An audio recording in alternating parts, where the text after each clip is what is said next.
Nag-uwi ng parangal ang mga kabataan mula sa Kidapawan City matapos magwagi sa iba't ibang international academic competition sa Asia. Sila ay sina Gabriel Raagas, ang first runner-up sa Spelling Bee Lexical Skills Competition sa Malaysia nitong August 21 hanggang 23 at nakalaban ang mahigit sa 70 kalahok mula sa 18 bansa. Hindi rin nagpahuli ang 11-year-old na homeschooler mula Kidapawan na si Zethen Z. Quijano matapos pasok sa top 3 sa Primary 5 Science ng SIAM International Math and Science Olympiad 2026 Global Finals sa Bangkok, Thailand noong August 10.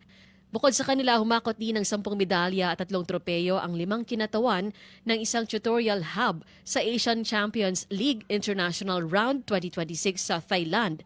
At nakamit ang matataas na parangal, kabilang dito ang diamond, gold, silver at bronze medals. Kamakailan sumabak din ang siyam na iba pang mga mag-aaral sa ginanap na ACL Final Round sa lungsod, habang 10 estudyante naman ang sumabak sa SIMSO Global Final sa Bangkok at via online. Ang tagumpay nila ay bunga ng pagsasanay ng ACE Tutorial Hub, ATH coaches at suporta ng kanilang pamilya upang itaas ang watawat ng Pilipinas sa larangan ng akademya.